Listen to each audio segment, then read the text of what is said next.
1 ലക്ഷത്തോളം വരുന്ന ഹോട്ടലുകൾ കേരളത്തിലുണ്ട്. അവയെല്ലാം പല രീതിയിൽ പ്രവർത്തനം തടസ്സപ്പെടുന്ന സ്ഥിതിയിലേക്ക്, പലതും പൂട്ടിത്തുടങ്ങിയ നിലയിലേക്ക് ഈ തിരുവനന്തപുരം ജില്ലയെ സംബന്ധിച്ചോളം 1500ഓളം ഹോട്ടലുകളിൽ നിന്ന് ഏകദേശം ഒരു 50% അടച്ചു തുടങ്ങിയല്ലോ.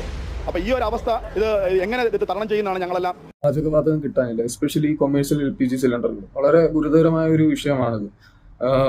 ഹോർമോസ് കടലിടുക്ക് വഴി കപ്പലുകൾ കടത്തിവിടാത്തത് കാരണം ഉണ്ടായ ഒരു പ്രശ്നമാണ്. പക്ഷേ ഈ ഒരു പ്രശ്നം നമ്മുടെ ഗവൺമെന്റിന് എത്രയും വേഗം പരിഹരിക്കാൻ സാധിച്ചില്ല എന്നുണ്ടെങ്കിൽ ഇത് വളരെ വലിയൊരു സാമൂഹിക പ്രശ്നമായിട്ട് മാറാൻ പോവുകയാണ്. കാരണം ഇപ്പൊ തന്നെ ബാംഗ്ലൂർ ഒട്ടുമിക്ക റെസ്റ്റോറന്റുകളും പൂട്ടിക്കൊണ്ടിരിക്കുന്നു. നമ്മുടെ നാട്ടിലും അത് സെയിം അവസ്ഥയാണ്, പൂട്ടിക്കൊണ്ടിരിക്കുകയാണ്. നിലവിൽ സ്റ്റോക്കുള്ള ഗ്യാസ് കൊണ്ട് ഓടിച്ചുകൊണ്ടിരിക്കുകയാണ് മറ്റ് ചില റെസ്റ്റോറന്റുകൾ. 2, 3, 4 ദിവസം കഴിയുമ്പോൾ അവയൊക്കെ പൂട്ടേണ്ട അവസ്ഥ വരും. അപ്പോൾ ഈ ഒരു പ്രശ്നം വഷളായി കഴിഞ്ഞാൽ തൊഴിലില്ലായ്മ രൂക്ഷമാവും. കാരണം ഹോട്ടൽ മേഖലയിൽ വർക്ക് ചെയ്യുന്ന ഒരുപറ്റം ജനങ്ങളുണ്ട്, എസ്പെഷ്യലി ഈ അന്യസംസ്ഥാന തൊഴിലാളികൾ. ഏറ്റവും കൂടുതൽ അന്യസംസ്ഥാന തൊഴിലാളികൾ വർക്ക് ചെയ്യുന്ന ഒരു മേഖലയാണ് ഹോട്ടൽ ഫീൽഡ് എന്ന് പറയുന്നത്. അപ്പൊ ഈ ഹോട്ടലുകളൊക്കെ പൂട്ടിയിടാൻ തുടങ്ങിക്കഴിഞ്ഞാൽ ഇവരൊക്കെ എങ്ങോട്ട് പോകും? അല്ല തന്നെ ഈ ഹോട്ടൽ ഉടമകൾക്ക് വരെ എത്ര നാളെന്നും ചെല്ലിയാ സംരക്ഷിക്കാൻ കഴിയുക? കാരണം ഗവൺമെന്റ് ഇത് എന്ന് പരിഹരിക്കപ്പെടും എന്നുള്ള യാതൊരു രീതിയിലുള്ള അറിയിപ്പുകളും പൊതുജനങ്ങൾക്ക് നൽകുന്നില്ല. ഇപ്പൊ റഷ്യ നമുക്ക് ക്രൂഡ് ഓയിൽ തരുമെന്ന് പറയുന്നുണ്ട്, എന്ന് തരും? ഈ ഒരു പ്രശ്നം ഇതിപ്പം ഏതാനും ദിവസങ്ങളായപ്പോൾ തന്നെ ഇത്രയും ആൾക്കാരെ ബാധിച്ചിട്ടുണ്ടെങ്കിൽ ഇത് അങ്ങോട്ട് മുന്നോട്ട് പോയി കഴിഞ്ഞുള്ള അവസ്ഥ എന്താണ്?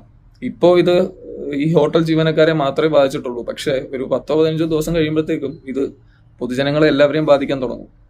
നമ്മൾ വിചാരിക്കുന്നതിലും അപ്പുറത്തെ ഇമ്പാക്റ്റ് ആയിരിക്കും ഇത് തരുന്നത്. കാരണം ജനജീവിതം സ്തംഭിക്കുമെന്ന് വേണമെന്നുണ്ടെങ്കിൽ പറയാം. കാരണം ഇപ്പൊ തന്നെ ഗ്യാസിന് വില കൂടി, ഗ്യാസ് കിട്ടാനില്ലാത്ത അവസ്ഥയാണ്. വഴിയെ പെട്രോളിനും ഡീസലിനും എല്ലാം വില കൂടും, പെട്രോളും ഡീസലും കിട്ടാത്ത അവസ്ഥ വരും. കേരളം അറിയാലോ, നമ്മൾ വളരെ ഡിപ്പെൻഡബിൾ ആയിട്ടുള്ള ഒരു സംസ്ഥാനമാണ്. അന്യ സംസ്ഥാനങ്ങളെ ആശ്രയിച്ചാണ്, അതായത് പച്ചക്കറി പലചരക്ക് ഇങ്ങനെയുള്ളതൊക്കെ നമ്മുടെ നാട്ടിലേക്ക് എത്താത്ത അവസ്ഥ വരും.